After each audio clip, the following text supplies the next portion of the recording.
So, I've been using this MacBook for over a month already. It might be not that much of a time, but since this is the latest MacBook, I'd really like to share my thoughts about this device, and for them to be still relevant. However, this video has user experience in the title not for nothing.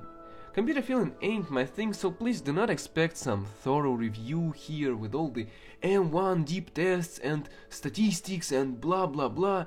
I'm here to describe this laptop from an ordinary user point of view and show the key information for the potential buyer that I lacked before my purchase.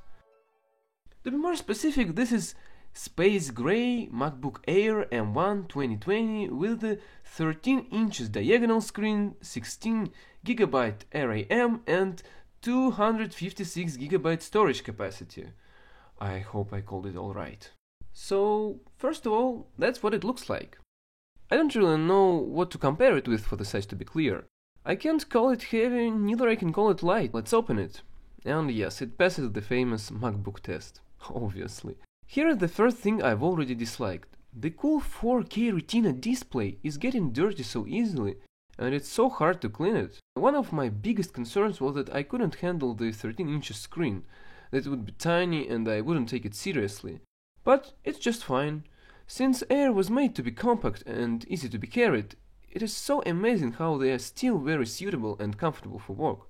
Anyway, the laptop has two USB-C ports on the left side and mini jack on the right side. That's it. Yeah. This is the camera, this is the mic, and here I'd like to stop for a second and try to be really clear with my words for you to understand what's actually better for you, the trackpad or the Apple Magic Mouse. The trackpad is very good. The ordinary trackpads are nowhere near as great as the Apple's one is. It has its own controls, or what is it called, which are very comfortable and convenient, by the way. And you get used to it really quick, but I've decided to buy this mouse because I couldn't be so quick with moving from corner to corner, and also with some delicate work, and I couldn't play Minecraft with trackpad. And the mouse is nice, but it has some real issues. The sensitivity, even on the maximum, is not that quick as the default on my PC. So for a while I was like this when I came back to Windows. It also differs a lot from classic mouse and the features are really cool. But I miss the middle button a lot and I don't want to install some questionable plugins. And you should keep in mind the price, but all in all, if you do editing or play shooters on your Mac, you'll still need it. The big pro of the Magic Mouse is its battery. I've never charged it since I bought it and it's like 51% charged. Also, in the store they told me I can use the ordinary mouse as well, but I can't imagine how shitty it will work. Moving on the keyboard. I really liked that Apple was not afraid to be original with their laptops. I mean, basically this is the same usual keyboard, but with a bunch of really interesting features, with its own buttons and its own shortcuts. For example, I like this language changing button. Look at these very unique ones. Only this one is crap, sorry. And what's here in the top right corner?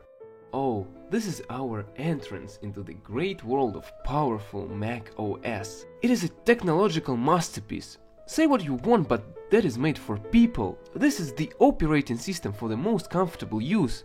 Yeah, maybe it's not that flexible as Windows is. Yeah, you cannot change your cursors and icons appearance, but here nothing will bother you. You do not need to expect the unexpected. No shenanigans with installing apps. No errors and closing everything by the operating system itself. Apple made everything so clear for you not to get lost in the settings and all that stuff. You can turn off your laptop and when turning it on, all the apps and windows are still here. No forced completion, your progress might be not saved. You can even not turn it off and just close and open and it will be fine. It will hardly discharge. But you cannot crack and install the apps for free. You actually really can? But I do not approve it! If you manage to have enough money to buy such a device, be so kind to pay the regards to people who were working hard on the software. What kind of apps are you talking about? There is nothing on your stupid Mac. There are actually all of them. The developers seem to be interested in Mac users, so almost all the important software is here. Also, let's look at the built-in apps. The OS and the apps complement each other and open up the opportunities you couldn't get with a third-party software. Safari is a great browser, or look at the Mail app, and iMovie, or Weather app right here. I can endlessly list all the great soft that goes already installed without any extra purchase. What's more, if you're an iPhone user, you must have struggled with connecting it to your PC. I know it's obvious, but here you've got no trouble with it.